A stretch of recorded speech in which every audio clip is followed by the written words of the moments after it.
This video is going to be a commentary style look at what the Ravens' biggest roster needs are heading into the NFL draft or even prior to. What position or positions do you think the Ravens should address the most during the draft and then in the free agency period leading up to that? Of course, I know the Ravens' cap space is very limited. I think there's two obvious answers from a positional needs standpoint, and then a third that you could convince me of as Ravens fans. It's a yearly need, or at least we think it is. With all of the question marks on the offensive line, I'm going to start there. Perhaps as many as 4 in the next 15 months could be turnover positions, basically everyone except center. I couldn't be critical of anyone as a Ravens fan who would like to see the Ravens take a high-level right tackle or left tackle or even guard with their first pick at pick 30. Because there's various degrees of questions for each of the guys that are there right now at all 4 of those positions. Morgan Moses' contract, I think, is up after the 2024 season. Ronnie Stanley's on the books for $26 million for the next 2 years, 2024 and 2025. And unless he gets through this year completely healthy, whatever that is at this point, and returns close to, even I think we'll accept late 2022 form, he could be gone by June 1st of 2025, if not sooner. Kevin Zeitler's a free agent, a guy who we got after he'd been released by the Giants in the 2021 offseason, by the way. We already had concerns at left guard leading into 2023, so as I said, I would not have a problem with anyone who wants to advocate for pick 30 being used on a high-level tackle or guard. Yes, it's great to have Ben Cleveland, Voorhees, Falele as potential replacements, stopgaps, I guess, if you will, along with Patrick McCarry. As a baseline default option, McCarry is a guy that you can put anywhere. I think at this point, no one talking about him being the starter is kind of telling, however. But it's a good situation when you can mention 4 guys who have played at a high level, either in the NFL or college, in the case of Voorhees, who can give you reps. But nonetheless, I think that the ceiling for each of those guys is lower than it would be for someone who's drafted at 30. So I can't blame anyone for advocating improving the offensive line immediately in the draft.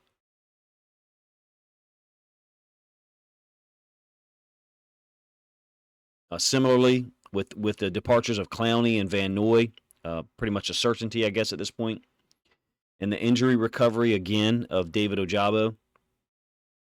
I really can't argue with someone who says we should look at a talented outside linebacker, defensive end edge player, if you will, with that first-round pick, with the second-round pick. There does seem to be a clear drop-off, if you ask me, once you get past the top 6 or 7 guys there at the edge defender position. And Oweh's added another seemingly underwhelming statistical season in 2023. I wouldn't have a problem with anyone hammering the table to say we need to draft someone who can get to the quarterback. There's some guys that I look at as second-round picks there. I think it may be better suited to use a second-round pick at that position, but I got no problem with anybody saying offensive line or outside linebacker. You have to improve the offensive line, future-proof it, if you will, since Moses and Stanley are presumably going to be gone in the next 2 years.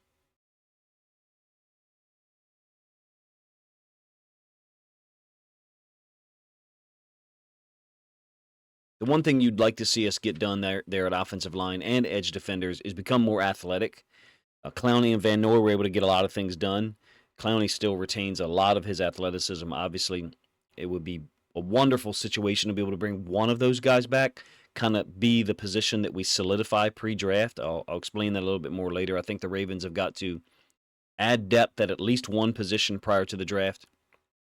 But look, if there's a badass wide receiver available with our first pick, I could not blame a Ravens fan at all for saying we'd like to take a Brian Thomas or a Keon Coleman or Mitchell from Texas, guys who I'm not necessarily sure should be there, but they might be because of the run that's going to occur early in the draft on quarterbacks, offensive linemen, and I think corners to a certain extent.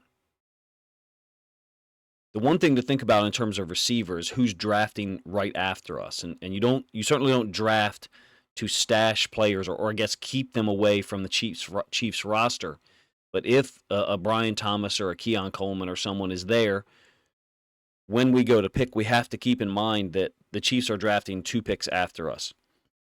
And if there's a game-changing wide receiver there at 30, I mean, I guess how does that happen? With the heavy focus that's going to occur on quarterback, if you ask me, offensive line, and not in the first 10 in terms of corners, but I think from 10 to 24, somewhere in that range, you're going to see a number of corners taken, such that it's going to push certain positions down. Has that ever been wide receiver? Has it consistently been wide receiver? No. You're normally going to see a run on wide receivers at some point. You would certainly expect that to be before the Ravens pick. But if one of those aforementioned guys is there when we go to take our first pick at pick 30, how do we let one of those talented guys fall to the Chiefs? It's difficult to justify that.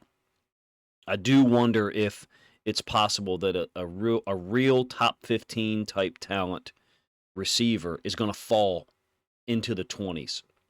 I know that sounds crazy. But if you look at the teams that are in front of the Ravens, how many of them are going to be taking? I mean, the Bills, obviously. Maybe Tampa Bay, depending on the Mike Evans situation. For me, whether it's O-line, wide receiver, or edge defender that's addressed with that first pick or the first 2, I think with the Ravens, it's going to be a difficult decision to make, potentially difficult decision to make because of the talent that might actually be there still remaining when the Ravens go to pick at pick 30. Comparing our needs with one of the higher level talents in the draft somehow still being available. If the Ravens could address one position prior to the draft, I think that would help that decision be a little bit more clear. Another guy that I think could fall, and when I say fall, I hate to use that phrase, is Laiatu Latu, who's a super talented outside linebacker that to me should get drafted in the top 15. I think there's no question, but his injury history, who knows how that is interpreted by other NFL front offices. An interior offensive lineman like Jackson Powers Jackson. If one of those 2 guys is there, or like a Brian Thomas, as I said, or Keon Coleman, how do you pass up high-level talent, even if it doesn't address your largest need or what you as a Ravens fan listening may think is the largest need? There's so many good wide receivers in this draft, I think, that are going to be taken in that 18 to 35, 38 range. Brian Thomas, Keon Coleman, Mitchell, Xavier Worthy is another one. The top guys will be gone early, you would think. Harrison, Neighbors, and Odunze. The Ravens wide receiver position, even though we did bring back Nelson Aguilar, is less stable, certainly, than it was a year ago after the draft, I should say.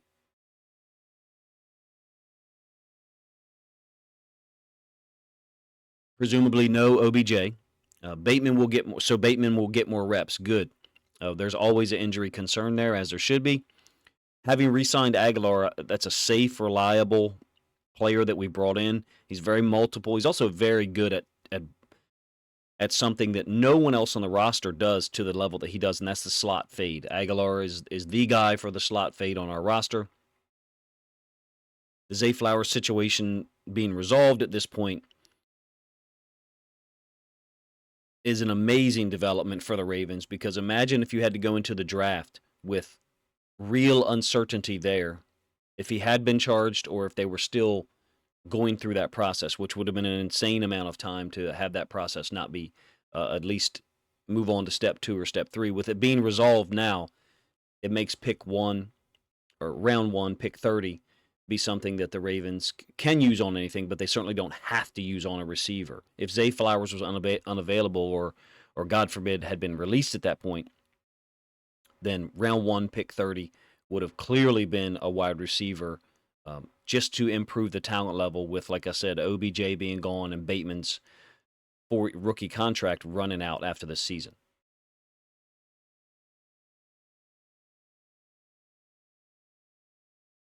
Having said that, I do think receiver will be addressed in the top 4 or 5 picks of the draft for the Ravens. I guess it's possible that another top level guy becomes available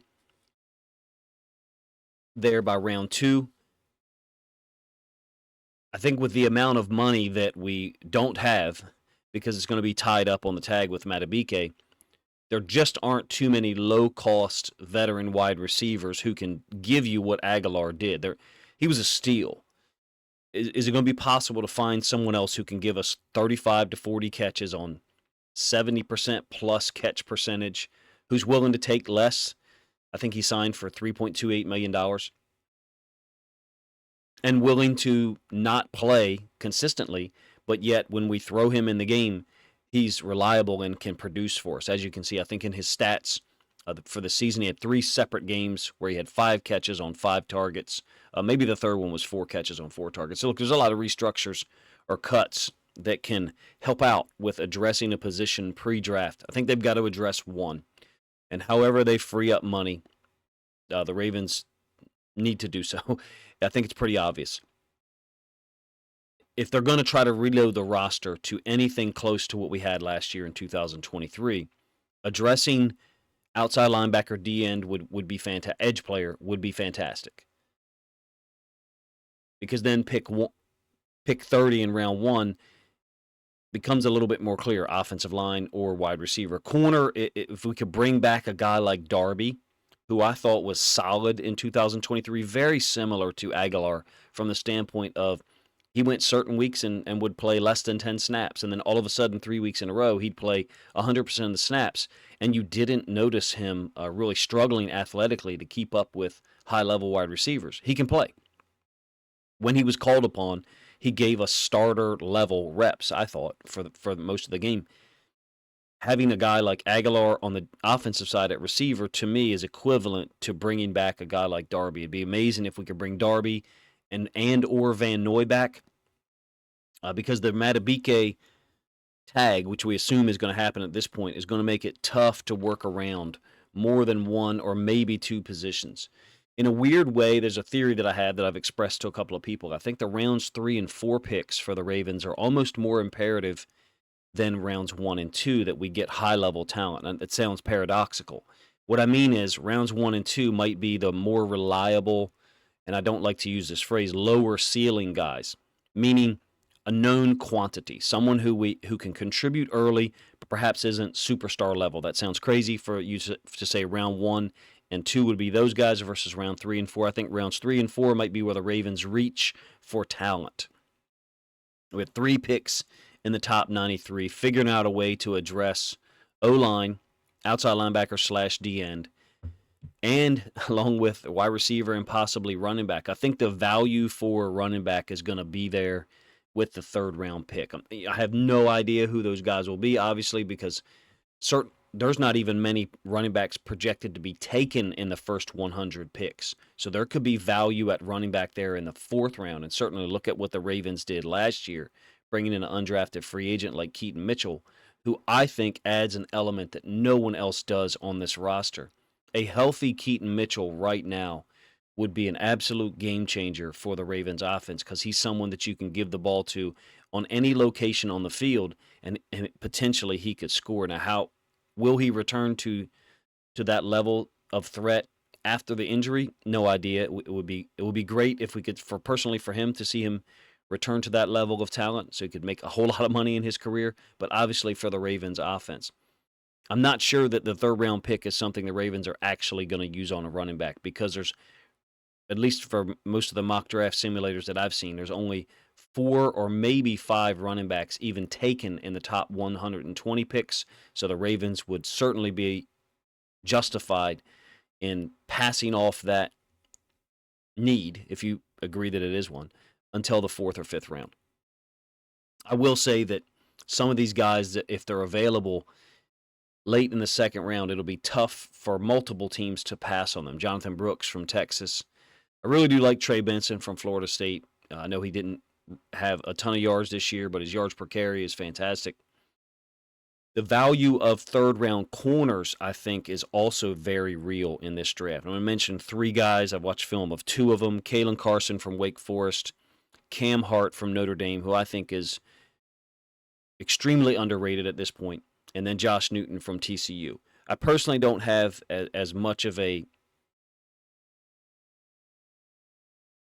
decisive opinion on Newton as I do Cam Hart and Kalen Carson, but all three of those guys are players that will be available in the 70 to 90 range in that second round pick. That may be available as a second round pick, but possibly not as a third rounder, and they're all 6 foot or taller at corner. I think it's imperative that the Ravens address one of these positions before the draft. From a free agency standpoint, I have no idea how you get that done at wide receiver unless you find someone in Nelson Aguilar's position who has produced but suffered injury problems in each of the previous 2 seasons before signing with you, such that it makes the salary, the number lower that he's willing to sign for. Darby, I think, was in a similar situation, being a Maryland guy, a PG County guy, who was coming off an ACL injury, I think, in Denver the year before. Who knows what he actually wants and what NFL teams think of the film he put out there. Clowney and Van Noy certainly seem like guys that are going to command more money than the Ravens are willing or perhaps able to pay. Whatever they choose to do, if we don't have one position addressed prior to the draft, I think we'll have so many needs that there could be, for a Ravens fan anyway, not our front office, paralysis by analysis, meaning there's so many needs I don't know what to do. I don't know who to pick. But when you look at the players that should be expected to be there at pick 30, I think there's a number of guys that you simply can't pass up. Some of those wide receivers, unfortunately, are those guys.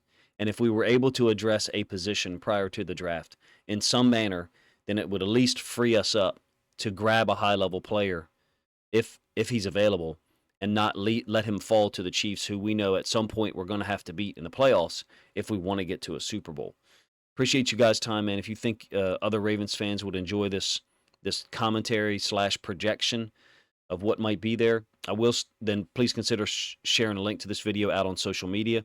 I will be putting out some of the same types of videos I've done in the last couple of years as the draft gets closer. I'm not sure if people are interested in them or familiar, whereby I kind of project the first round and ask the question, would you be satisfied if this is what the Ravens come away with? And I usually limit those to the first 3 rounds.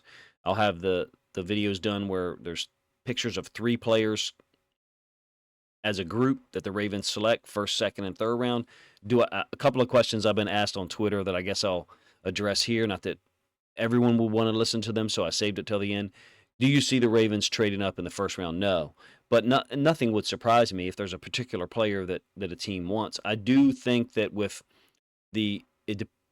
however free agency period goes before the draft, if the Ravens if multiple free agents sign with other teams, and that drastically changes the compensatory pick formula for us, such that we know we're going to have an additional 2 or 3 picks in the 2025 NFL draft, then I believe the Ravens might be more willing to trade away future picks that are our picks, quote unquote, because we know we have those comp picks coming back in return. As it pertains to trading up, could the Ravens do so later in the draft? Absolutely. I would see that.